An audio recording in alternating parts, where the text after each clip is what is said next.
The story starts as a woman named Eleanor awakens in a strange room, which she has never come across. Across from her is the manager and architect of this place, Michael. Shockingly, it turns out that she's dead, and now she is in the afterlife. In the afterlife, there's the good place and there's the bad place. Luckily, she's in the heavenly afterlife, called the good place. After a while, Michael gives her a tour of the good place neighborhood she'll be residing in. He explains that the good place is divided into several distinct neighborhoods, with each one containing exactly 322 residents who have been perfectly selected to create harmonic balance. Every neighborhood is unique. Some have cold weather, some hot, some are cities, some are farms, and so on. After the tour, Eleanor, along with some other newcomers, are made to watch an informational video. In the video, Michael welcomes them to their first day in the good place afterlife. He reveals that humans are given positive or negative points by judging each and every action they make in their lives. For instance, throwing trash outside the bin can get you negative points, whereas helping someone with directions can lead to positive points. After a person dies, their total points are tallied by the afterlife architects, and only the people with very high scores are allowed into the good place. Moreover, everyone in the good place is awarded with a house of their own. These houses are specifically designed according to their tastes and likings. In addition, they are also given a soulmate who matches their personality, a person with whom they are to spend their eternal life together. After the introductory sessions, Michael introduces Eleanor to her soulmate,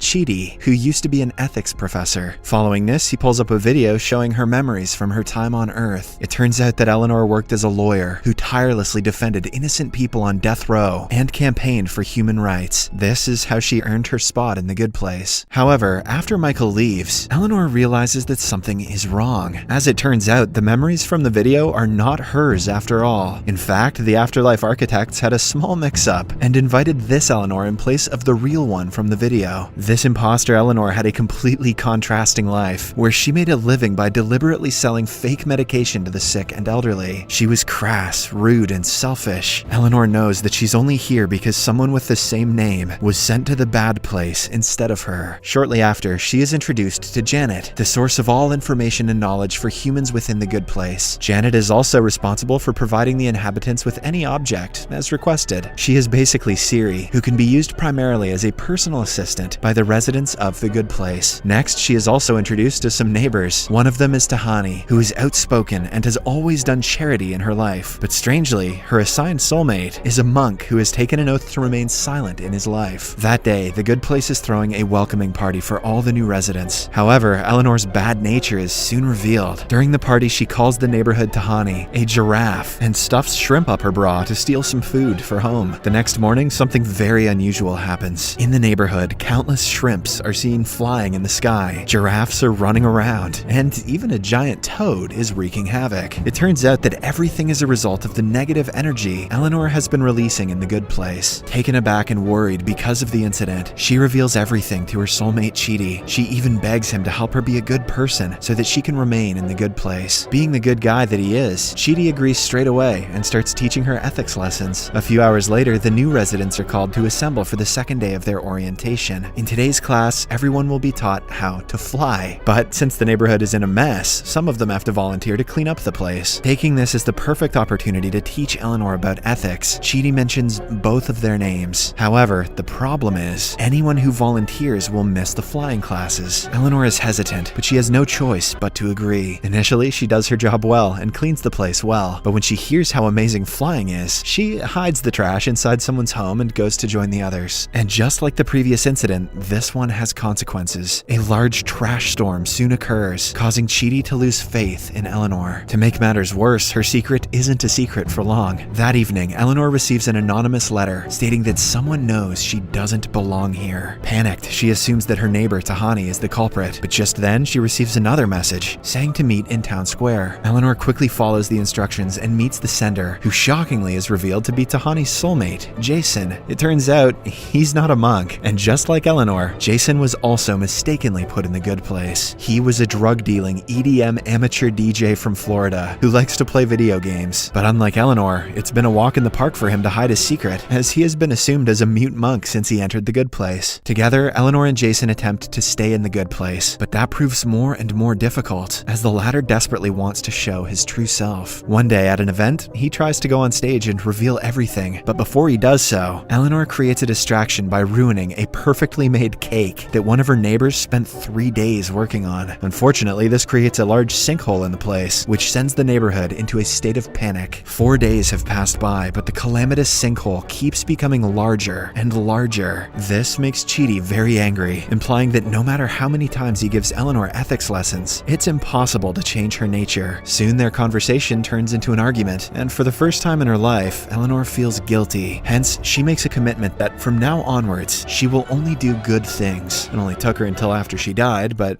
it's a start. After a couple days of anxiety, Michael still hasn't figured out who the culprit is. He's beginning to doubt his ability to manage. So he announces that he has decided to retire. Everyone is sad to hear this as they feel Michael has been a good manager. The next day, the neighborhood throws a party before Michael leaves. However, he asks to cancel the party as retirement for a being like him does not mean that he can relax. In fact, retirement for him means being punished heavily, where his soul will be disintegrated. Hearing this, Eleanor feels extremely guilty and decides to come clean. That night, as Michael is giving his goodbye speech in front of the whole town, Eleanor gets up from her seat and confesses to being the mistake that has been ravaging the neighborhood. As expected, this stuns everyone. The next day, a train arrives, ready to take Eleanor to the bad place. Chidi, Jason, and Tahani are there to say their goodbyes. However, before the train leaves, Michael takes pity on Eleanor and vouches for her to stay in the good place, claiming that she has improved a lot and has become good. This was proven when she confessed the truth to save Michael. The problem is that the real Eleanor has been brought to the good place to replace the fake one. Not only that, the superiors have also found out upon checking that Jason was also wrongfully admitted to the good place. Michael negotiates with one of his superiors, claiming they both have changed, but the superior decides that at least 2 people from here must go to the bad place. He doesn't care which 2. Following this, Eleanor, her soulmate Chidi, Jason, and his soulmate Tahani are sent to a room to discuss. Eleanor asserts that it has to be her and Jason, since the 2 were sent here by accident. However,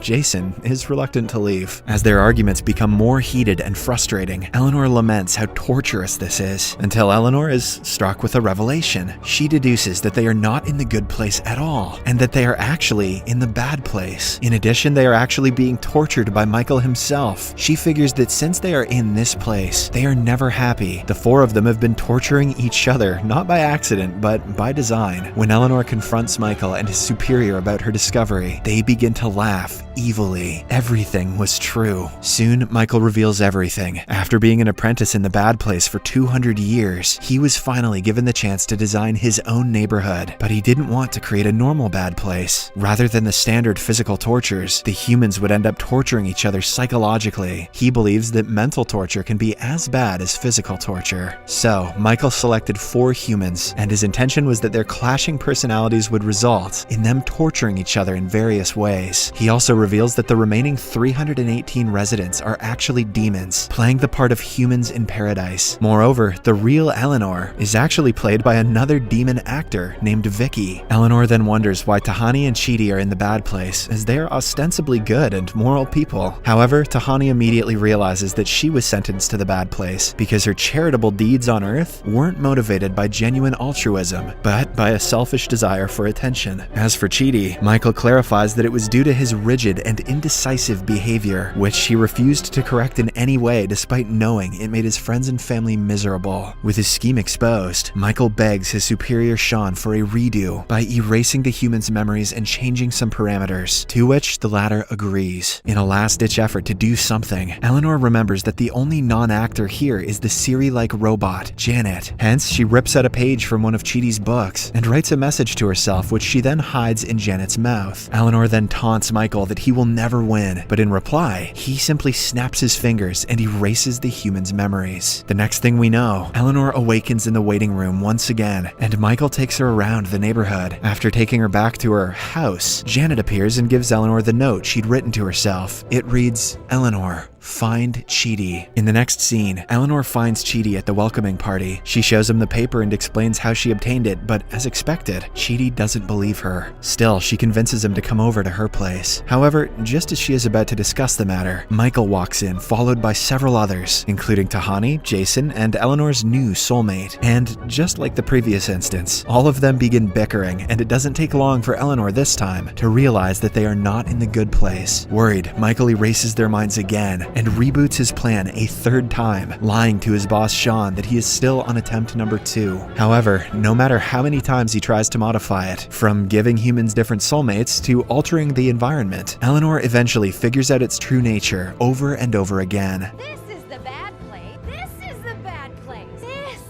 is the bad place. Not only that, but with each reboot, the 4 humans seem to have better personalities and even find out about the ruse faster and faster. Expectedly, Michael grows more frustrated as time goes on. When he launches attempt number 802, he goes outside to a neighborhood meeting where only the demon actor Vicky is present. She complains that everyone is sick of the constant reboots, so much that they often can't remember what their jobs even are. When Michael tries to clarify, Vicky mentions that he has lost control of the experiment, so the other demons have gone on strike. She then presents the list of their demands, which includes her taking over the next reboot. Michael is outraged and swiftly refuses the demand, but Vicky blackmails him by saying that if he doesn't comply, she will reveal the 800 reboots to his superior, Sean. This will result in him getting retired for sure. Michael is visibly frustrated, but just then an idea strikes his mind. He goes to Eleanor's house, where she, Chidi, and Tahani are, and Jason joins them. Seemingly once again, they already know they are in the bad place. Eleanor says they keep figuring out the puzzle of the good place, so they're winning and he's losing. However, Michael says that he wants to team up with them. He details his plan. He will reboot the neighborhood, but secretly leave the 4 humans' memories intact. Then they will pretend to emotionally suffer for a long time without realizing this is a fake good place. If they refuse, the experiment will be deemed a failure and everything will go downhill. Michael himself will be retired and burned eternally, while the humans will be shifted to traditional physical torture. Michael also claims that he can get the 4 and himself into the real good place if they succeed in their plan. They agree, but Eleanor adds a condition. As a member of the team, Michael must also participate in Chidi's ethics classes. Next, the neighborhood is again rebooted, with Vicky taking over as the main caretaker. For the next few months, the 4 humans pretend to suffer emotionally and not know about the fake good place. Every day, they meet Michael in secret, where they are also joined by Janet, whose purpose is to serve the humans. There, they are taught ethics by Chidi. It is difficult for Michael to understand the concepts, owing to the fact that he is an immortal being whose only purpose is to torture humans. He confides to Eleanor that he finds it hard and wonders how she was able to improve so much. Eleanor states that whenever she did a bad thing, she'd hear a little voice telling her it was wrong. When she would do good, it would go away and she would feel better. Michael takes comfort in this. Time passes, and one day, Michael receives a surprise visit. It's his superior Sean, congratulating him on the success of his experiment and promotes him. He reveals that based on records, the 4 humans have been enduring similar torture like the ones in the actual bad place. Michael then pretends to reveal to the 4 humans that they're in fact in the bad place. However, much to their shock, Sean informs them that because the experiment is a success, they want to study everything that happened here. The 4 humans will now be transferred to a traditional section of the bad place to be tortured. There, their brains will be studied. As expected, the group is devastated. In particular, Eleanor feels like Michael has betrayed them. However, he claims that he didn't know anything about this. Eleanor starts berating him as they are now doomed, but Michael says that there is one solution. They have to escape the good place, and for that, they need to meet the judge who lives in a portal in the middle of the bad place. Then all the humans have to individually back up their claims that they are worthy of living in the good place. The humans are skeptical about the idea, but since they have no other options, they agree. Next, Eleanor, Chidi, Tahani, Jason, Michael, and Janet are on a train on their way to the bad place headquarters. After a long journey, they make it to the residence of the immortal, the all-knowing judge, Jen, and try to convince her that they are worthy of being in the good place. However, the judge reveals that no human has been accepted to the good place in the past 531 years. Shocked to learn this, Michael argues that the points system is inherently flawed, as the rise of globalization and industrial capitalism has simply made it impossible for any human to be ruled good enough. After a lot of arguments, the judge agrees that there is a flaw in the system, which they need to fix immediately. To solve this, she conducts a meeting and summons some others to discuss the matter. The team then makes a proposal. In the current system, people get one shot at life, get evaluated, and get a final destiny. But in Michael's fake good place, the 4 humans had hundreds of lives because of the reboots, and through them they got better and better. Hence, they propose that the life humans have on Earth will be considered not the test of one's ultimate destiny, but just a starting class. At death, the humans' point total will give them a place to begin. All of them will go through a test, a simulated environment like Michael's neighborhood, set up by 2 architects, one from the good place and one from the bad place. They will make a scenario which exposes the person's moral shortcomings. At the end of the scenario, the architects will sit down with them and evaluate what they need to work on, and then they'll get rebooted. Then a member asks how that's going to help, since they'll forget everything when rebooted. Eleanor explains that what they discussed will remain with them, like a little voice in their head. Humans will go through it as many times as needed. In each reset life, most people will improve until they are the best versions of themselves. Some people won't, but most will, which will allow them into the good place. Impressed by the elaborate plan, the judge agrees to the new system, much to the humans' delight. To kickstart the system, at first, they need to identify the first 1,000 humans to be tested. In the next scene, the first batch of test neighborhoods are up and running. As Eleanor and her group are passing by the crowded place, they suddenly hear the sound that the system makes when someone passes the test for the good place. Excited, they ask Michael who passed, and the latter replies that it's the 4 of them. The judge has decided that they don't need to take any tests, since they have saved more humans by proposing this new system, and that's worth a lot of points. After some time, a golden balloon descends from the sky to send them to the real good place. The 4 humans are accompanied by Janet and Michael, with the latter saying that he wants to travel for a bit. Soon, the balloon takes off. A few moments later, the squad finally makes it to the good place. The good place committee welcomes everyone as heroes and tells Michael to come along with them, as they want to bring him in as an official good place architect. The humans go through a portal to their welcome party, which has decorations and memorabilia relating to all 4 of their personal tastes. Janet also reveals there are 2 green doors there, which are all over the good place, through which a person can go to visit any time or place, real or imaginary. Hearing this, Jason dashes off to fulfill his lifelong dream of racing go-karts with monkeys. On the other hand, Chidi and Eleanor run into the legendary philosopher, Hypatia of Alexandria. Chidi ecstatically tries to ask her about her work, but she's tongue-tied, not really capable of any more than small talk. She then tells them that things in the good place are not quite what they seem. In theory, the good place is a perfect paradise, where all your needs and desires are instantly met, but eventually the novelty of that pleasure wears out on the mind, turning it into mush. Hypatia then reveals that she doesn't even remember the works she is famous for on Earth. Tahani sees for herself what Hypatia has revealed as she socializes with the other residents, who are in even worse shape, as they're all lethargic hedonists who can only speak in monotonous tones when interacting with her. Everyone has become a bunch of unfeeling zombies who are unbearably bored after having experienced literally everything. Now they have nothing more to do but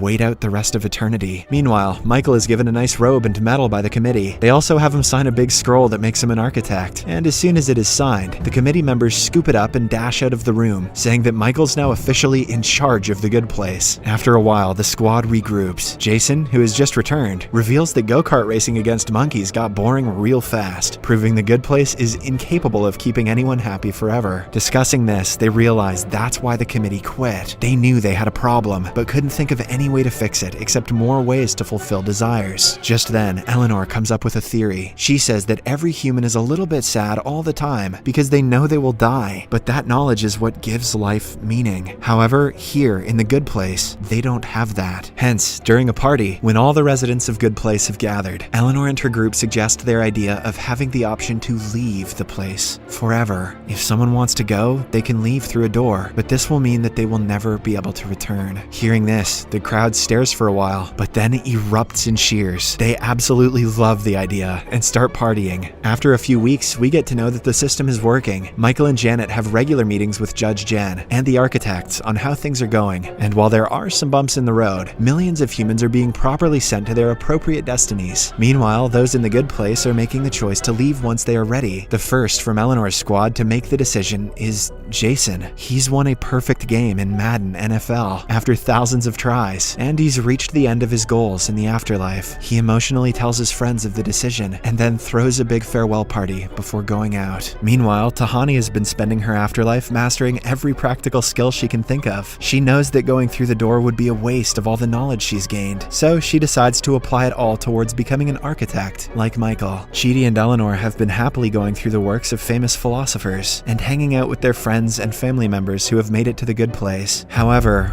One day, Eleanor finds out that Chidi is also ready to go and becomes determined to keep him with her. But when she realizes that it would be selfish to force him to stay, she tearfully bids him goodbye. On their last night together, Chidi reassures Eleanor that he'll always be with her, in a way. When the next morning comes, she wakes up alone in bed with a final parting gift from her soulmate. Eleanor feels ready to leave, but Michael also wants to go through the door, as he feels he's accomplished everything and no longer knows what to do anymore, now that the judges stopped their meetings due to how well the new system works. But as the last door wasn't made for him, Eleanor gets an idea. She convinces Judge Jen to let Michael go to Earth and live as a human being, and in no time, the former architect of the bad place is turned into a human. Before leaving, he promises Janet that they'll see each other again. In his new human life, Michael makes friends, makes mistakes, learns from them, and experiences new things. A few weeks later, Eleanor, who now feels whole and complete, shares one last margarita and chats with Janet. The show ends as the two hug, and Eleanor finally goes through the last door. If you enjoyed this video, please give it a like, subscribe to the channel Recap Central HQ, and click the bell icon to stay updated with our latest content. Thank you for your support and encouragement.